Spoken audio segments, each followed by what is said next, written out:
ladies and gentlemen. Are you guys enjoying? Hi.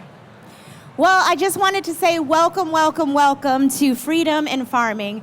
I'm really excited for us to have this conversation. If you need to move in closer to here, please feel free to do so, because there's going to be some amazing information that's given today. It's interesting. Before I introduce our guests, a lot of people don't know that my husband and I actually have a farm. We have a farm outside of Atlanta, Georgia, about 17 acres, where we have a couple goats, some chickens, some vegetables, and it is our joy. So let's start this conversation. Today we have Drika Gates joining me on the stage. Welcome, Drika.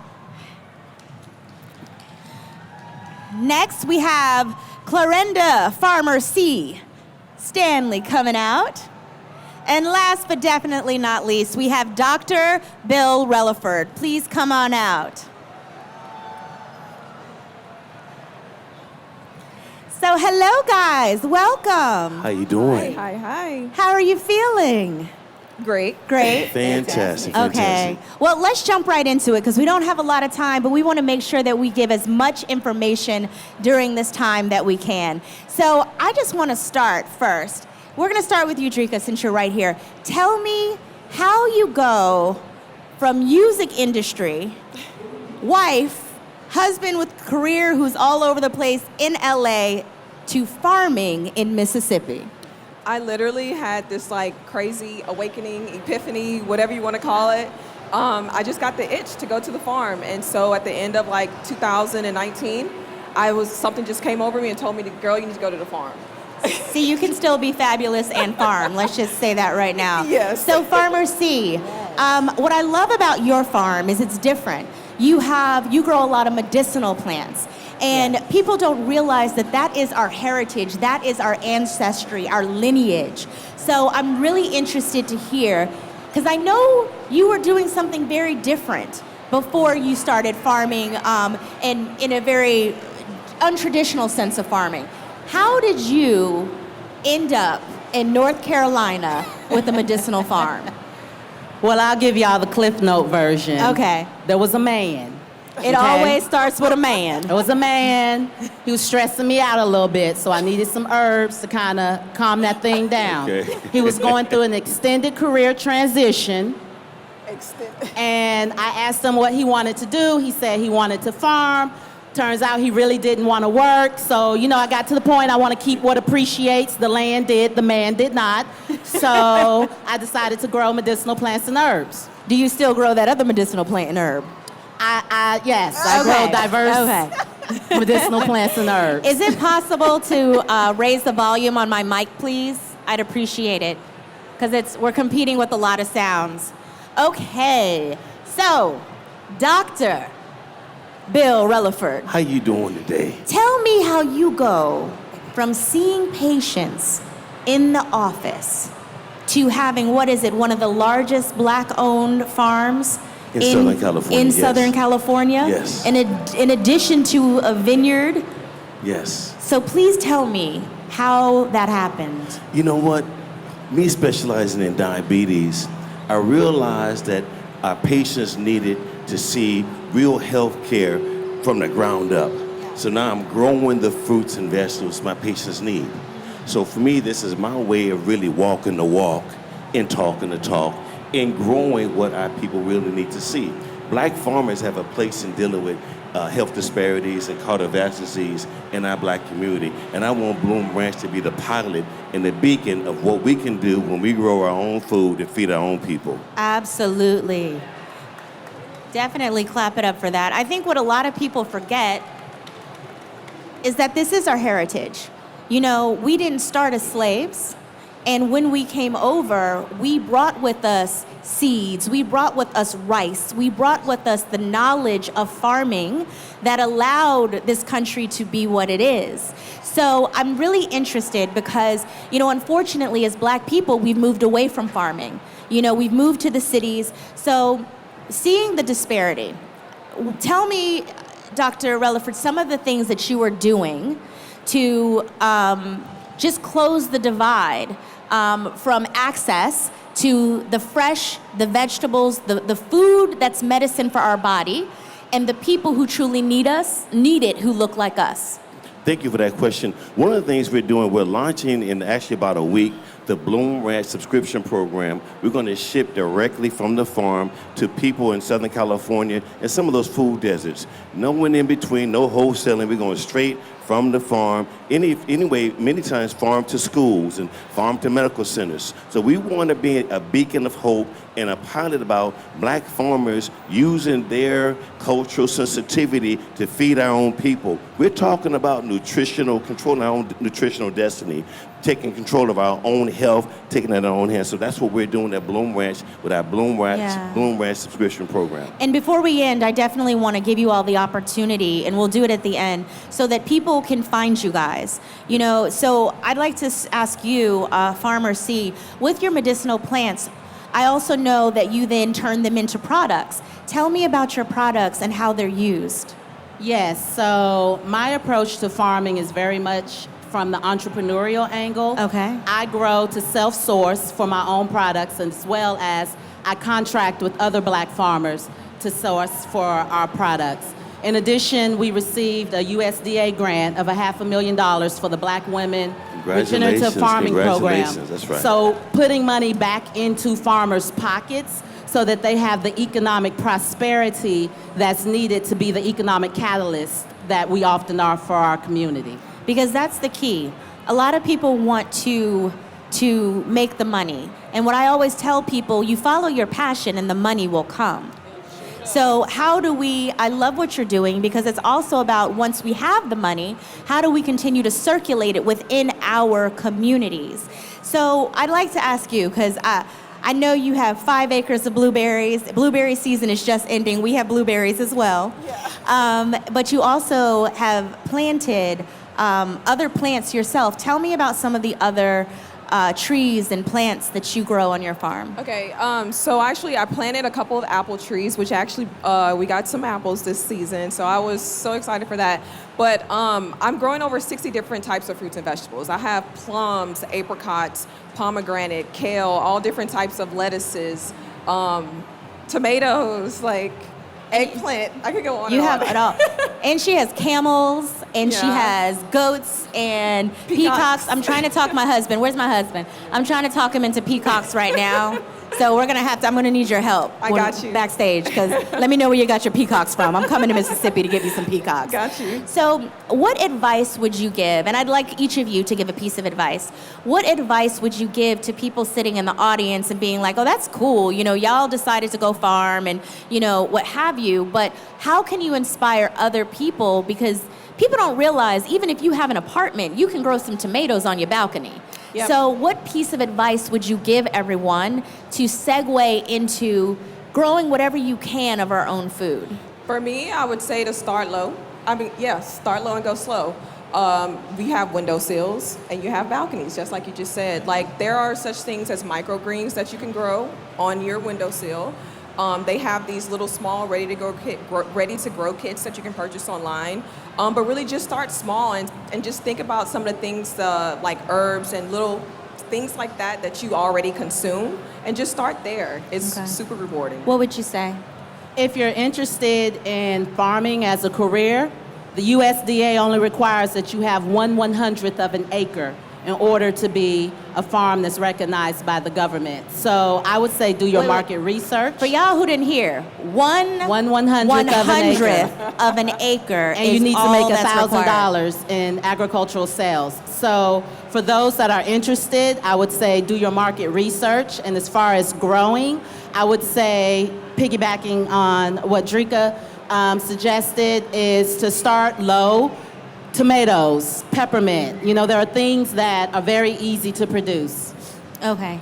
Thank you for that question. One of the things that I found out in my practice is that patients that ate 5 colors every day, they were 80, 90, and 100 years old. 5 colors a day is how you stay alive. So if you can grow a collard green, how many people here grow collard greens right now? Somebody can grow collard greens. My collard greens didn't do good this season, but I tried. Even some tomatoes. So grow where you are. Bloom Ranch has a program called Grow Where You Are. In the Yeah. future, we're going to give you some of the fertilizer that you use. So maybe the pot, things like that. You don't have to be that much. Maybe you can supplement what you grow with what you buy from the store. Yeah. So start and grow where you are.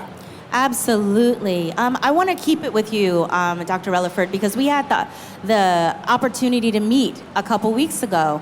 And I loved what you were saying about the correlation between the work that you do and the food that you're growing. Help me, do you have any stories of how you've helped people get off the diabetes medicine, not have to lose a foot, all of those things through a change in diet and food? So one of my passions, and I don't even talk about purpose, my assignment as a black man is to decrease the amputation rate in the black community. The black community has the largest amputation rate in the world.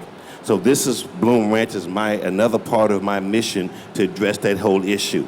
So the main thing with diabetes and cardiovascular disease is, how can we encourage people to eat better, exercise more? Farming is a form of exercise. If you start moving around, just pick up a hoe or a rake and see how many calories you can burn. You can burn 500 calories an hour when you're raking and hoeing, watering, and the mindfulness part of it too. The fulfillment of accomplishment, watching something grow, tending to it every day.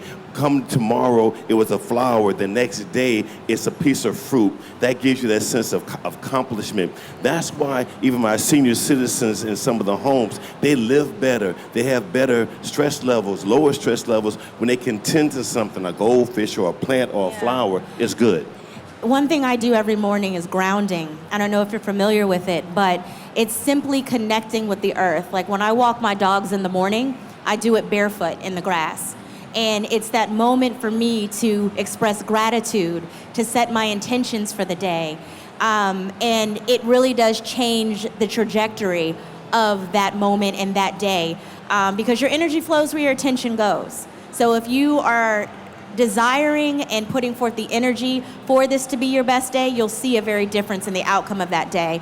I want to ask you, Farmer C, what is the one medicinal plant that you would recommend that every person in this room needs to ensure that they have on hand? One. Okay, Oh you my can pick a gosh. couple, but please, Okay, but give us like our top Let me get two. a couple. So, lemon balm, which is a very powerful nervine. Nervines are herbs that help regulate your nervous system. So that's your keep from cussing Martha at workout herb, right? Second would be holy basil, Tulsi, which is a powerful adaptogen. It helps your body deal with stress. And then the last Anti-inflammatory. one, It's a good it's a great anti-inflammatory. And then the last one, I'm gonna say yellow dock, Rumex crispus, which is an alterative. Alteratives are herbs that traditionally are used for detoxing and cleansing, blood cleansers. And so those would be the three. Yeah, the Tulsi, the holy basil, is really important because a lot of illness comes from inflammation within the body. And anything that you can do, like red meat causes inflammation. A lot of the stuff, the fried chicken that smells so good in here and all of those things, it causes inflammation, and that is the root of a lot of illness in all people, but specifically within our community.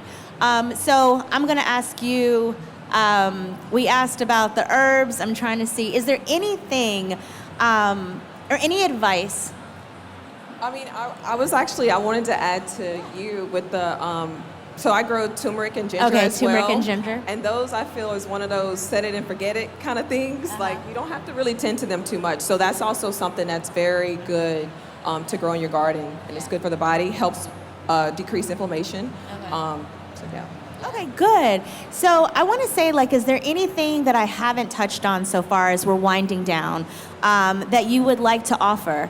A piece of advice or even just a story that as you were kind of on this journey? Because I feel like a lot of people, it's the fear that stops them. So tell me a story or a short antidote of this journey and what has inspired you to continue. So we'll start with you, Pharmacy. I think for me was just understanding about the business side of farming. I'm not only a farmer, but I'm an employer, I'm a philanthropist, I am an economic catalyst for the community. And a lot of times when people think of farming, they're just thinking of the production side, and they often confuse us with homesteaders or gardeners. And so for those who are actually interested on the business side, our farm is trademarked, we have intellectual property. It's the entire entrepreneurial startup, really, when you have a farm. So really expanding who we think of when we see or envision a farmer and what all farming entails. Where can the audience find you? Yes, you can find me on most platforms except X and Snap, because I'm Generation X and kids be cutting up on there. Farmer C or Green Heifer Farm, spelled the correct Southern way, H-E-F-F-A. Heifer, okay. So, please, where can people find you? A quick story. I had a patient that was recommended for amputation, and all the interventions were exhausted. There was no way to get any more blood to the leg, and amputation was the only answer. But it wasn't infected, it wasn't an emergency. So the only thing we did was change the diet. I went by the house, I did what I call Dr. Rutherford's drive-by, where I went into, pulled out all the things in the refrigerator, all the canned foods and processed foods, and we made them eat 5 colors a day.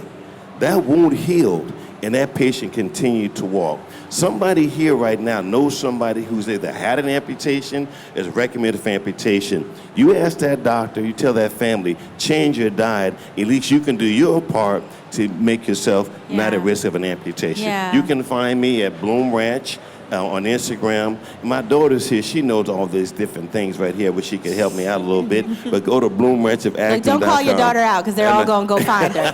Let her live. Let her. Oh, she said she volunteered. Okay, there we go, up. Bloom Ranch. And we're running out of time, so I want to know, where can people find you in the work that you're doing? Yeah, so Instagram at Drika Gates, YouTube, Drika Gates TV. I don't remember all the other stuff, but at Google Drika her. Gates. How about that? Well, you know, in closing out, what I like to say is a quote that I always use is, you have 2 choices.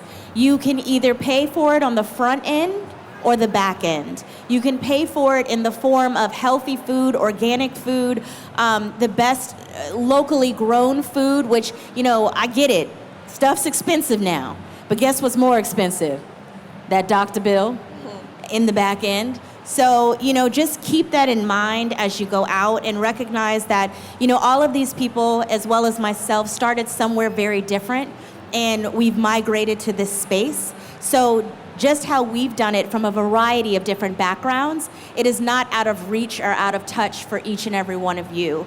So I'm really excited that Essence has given us this opportunity to spread this, and I really hope that you all spread the word as well. I hope we've inspired you to go out and grow something on your patio, some basil, some rosemary, some something, I don't know, some tomatoes. But yes, thank you all so much for being here. Thank you for having me. And it has Thank been you. a pleasure. Yes. So thank you. Please give them a round of applause for all of this amazing information today. And with that, we are complete. Thank you so much. Thank you.